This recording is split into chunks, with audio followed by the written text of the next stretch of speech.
Okay, it is, oh, I'm not ready. It is February 22nd, 7:15-ish. We're in the, it is, yeah, 2/22/22. There's 6 2s, we're not, the rest of our lives are gonna be alive, and there are 6 of the same letter and dates. It's a very big day. We'll call the meeting to order. What? You're not very ambitious, are you? But you're not gonna live long enough to see that again. 6 of the same, it's gonna be like 130,000 years or something like that. For it to be 2s, I guess. Yeah. Yeah. Well, it's going to be the year 2000 something for the next like 1,000 years. Yeah. Anyway, we'll start with introductions. Where is that on the agenda? You brought it up. I just made a comment, 2/22/22, and you took it to the next level. Yeah, I do that. But we'll still start with introductions, Kevin. Alderman at Large Kevin Studick. Connie Hillman, City Finance Director. Jennifer Bergman, City Administrator. Happy Tuesday. Oh. Yeah, that too. That was a big one. But Tiffany Stingline, Ward 3. Chris Schubert, HR Director. Eric Charpentier, Executive Director of the HRA. Mike Bessel, Police Chief. Gabe Johnson, Chair of the Committee, trying to get to my bookmarks here. Personnel and Finance, all right. 1, approved quotes for a public safety cold storage building. I didn't think we needed one of those. I should have bet you. I knew it was coming. Yeah. Well, after this. Attached to the request of the 2 quotes, one from Lynn Construction and one from Monaga. So with Seth solicited the 2 quotes for us, one from Lynn, one from Monaga. Lynn Construction is less at the cost of $171,050 for construction of the building, which is the 60 by 90 18-foot sidewalls. This includes allowance for site prep, aprons, along with the electrical items. The proposal from Monaga was $227,472. So staff recommends approval of the quote from Lynn Construction in the amount of $171,050, and to authorize the mayor and the city administrator to enter into agreement with Lynn Construction for the construction of the building. I so move. Second. My only question is, it's like, Naga was like 30% higher than Lynn. Like, we're confident, and I imagine we are, but I'm just making sure. Are we confident that Lynn didn't miss something gigantic in their bid that's gonna come back as a change order? I do not believe so.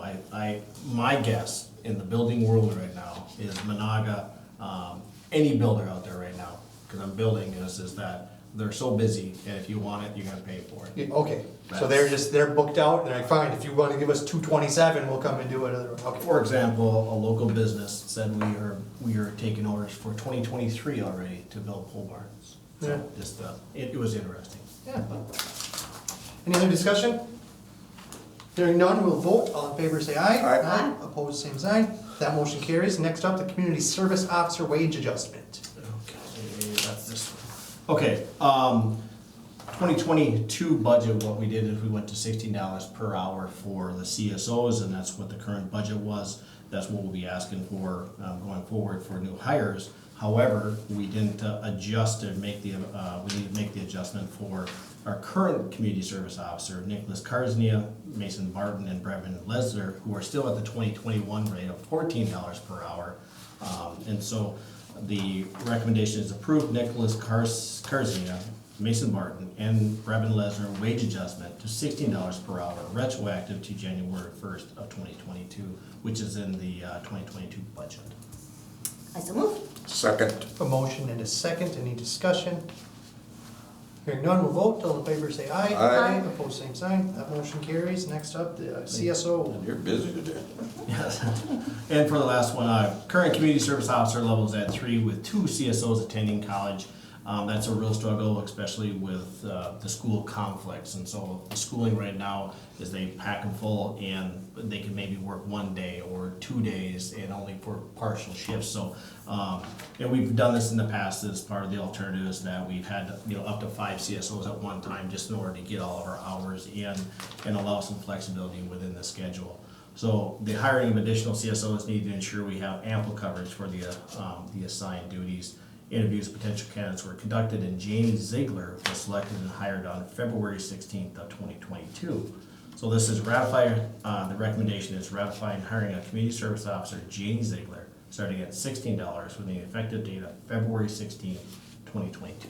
And I so move. Second. Any discussion? Just a quick question. Do they have a cap on how many hours they could work? Well, With the yes, program? yes, and Okay. so, yeah, the That's answer is good. yes. Okay. That's all I care about. Well, the budget is 2,000 hours a year for all of them to split up, Is that true? yeah, Okay. more or less. It's exactly correct. It's that divided by with some extra in there to make for special events. Okay. All in Can favor? just add, our community service officers cannot work more than 29 hours per week. Otherwise, if they average more than that, they're eligible for health insurance. So we always have made sure that they stay under that 29 hours. Okay. And if we don't, I get yelled at by a couple people, so only once or twice of those, and so. Well, yeah, if you let one guy work 30 hours a week, the other 4 have to split the 10 hours, that's nice. All in favor, say aye. Aye. Opposed, same sign, that motion carries. Thank you, Mike. Next up is ratify the hiring of a temporary special event assistant for the parks. Good evening. We have hired a special events assistant for our Parks Department for 2022. This person is going to help our recreation coordinator with all of the events that she organizes throughout the year. She probably will not be working more than 30 working days per year. It's just to help her with setup, tear down, and then if needed, if Katie is sick or something like that, to actually organize the entire event. I've listed some of the events that she'll be working in 2022. At this time, we're asking the committee to ratify the hiring of Callie Bartholomew as the 2022 temporary special events assistant for the Parks Division effective February 13th at $15 per hour. I so move. Second? Any discussion? Hearing none, we'll vote. All in favor, say aye. Aye. Opposed, same sign, that motion carries. Next up, ratify the hiring of HR assistant Brittany Bozer. Included in our 2022 budget was a new full-time HR assistant. We received 11 applications and we interviewed 3 people for the position. We have offered the position to Brittany Bozer. She has accepted and will start on February 28th at step 1, which is $23.51 per hour. We're asking for you to authorize her hiring. So move. Second. Motion second. One question from me. Are we going to amend our organizational chart or reporting duties? You and Connie currently share an administrative employee. Is that employee gonna go to full-time finance, or are they still gonna be 50-50? She's always reported full-time to Connie as far as under the organizational chart. Really? She just spent half of her time, more or She less, just helped out with doing HR things. Oh, so now I she'll did just more be full-time technical finance. Supervision, Connie did the day-to-day supervision. Oh, alright. So we won't need to change anything.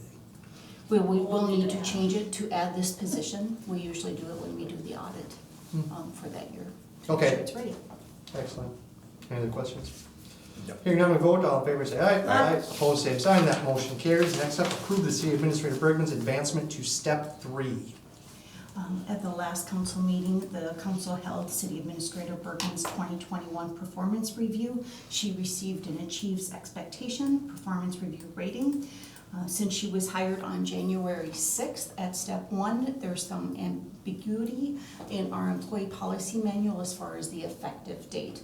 If you remember last year, we asked you to also make a motion to clarify that her step advancement would be on January 1st. We're asking the same thing for you to do that tonight. We will be reviewing the employee policy manual. We just wanted to wait till those charter amendments were all into effect before we did that and resume that. So if you would please approve City Administrator Bergman's step advancement to step 3 of the City Administrator wage grid effective January 1st. So moved. Second? We have a motion and a second. Any discussion? Hearing none, we'll vote. All in favor, say aye. Aye. Opposed, same sign. That motion carries. Next up, resolution waiving recertification of special assessments at parcel ID 412800507. Eric. Yes, good evening, Mr. Chair and members of the committee. Come to you tonight, really to kind of backtrack from last year. The council had directed the Brainerd HRA to reach out to the developer of the Brainerd Oaks, Serene Pines, and Delmar Estates developments that we currently have a purchase and redevelopment agreement with, to inquire if they have some interest in acquiring the last tax forfeited lot in Serene Pines. That lot was originally not included with that purchase and redevelopment agreement that the HRA had entered into with the developer because it had not reached tax forfeiture at that point. A clerical error between the county, I think it was just the county, had prevented it from actually going through that tax forfeiture process at that time. If you'll recall, last year, a neighbor of this lot had come to the council asking to not recertify those assessments because they wanted to purchase that. They did not want to build on it. Council said we would much rather like to see a home built on that for that tax-based purpose. So we did reach out to the developer, Level Contracting LLC. They are interested in acquiring this lot from the county HRA. To do that, we have a 7-step process laid out by our attorney. One being the county has to convey that lot to the county HRA. The county HRA has to accept that lot from the county. And within that purchase and redevelopment agreement that had previously been created, the city then chooses, if they so choose, to not recertify those assessments on that lot in lieu of getting paid whatever that price is that the developer's gonna pay for this lot. So this is one piece of the 7-step process to do that. The county HRA has also passed a resolution to accept this. If the council and the P&F committee so choose and to choose to not recertify these assessments, it will then go to the county on the 8th of March to convey that over to the county HRA so we can then negotiate with Level Contracting to actually put this into the purchase and redevelopment agreement. Any questions? I don't have any. Okay, ready for a motion? I make a motion to adopt the attached proposed resolution waiving recertification of outstanding special assessment to the tax forfeit parcel described as Lot 5, Lot 3, Serena Pines, PID 441280507. Second. We have a motion and a second. Any discussion, questions? Hearing none, we vote. All in favor say aye. Aye. Opposed, same sign. Thank you, Eric. And it was a 4-3 when we originally waived assessments. Right now, it looks like we might do better upstairs. Well, anything else to come before this committee? We've got 3 full minutes. There's one more There's item. one more item. Oh, that's right. I added this item. We're looking for an update on the letter we mailed Lakes Media Collaborative. Connie, any update? No, we have not received any word. We have not received any update. Okay, thank you. Now we're done with anything else to come before this committee. Hearing none, we'll adjourn. Keep it that quick upstairs. Yeah.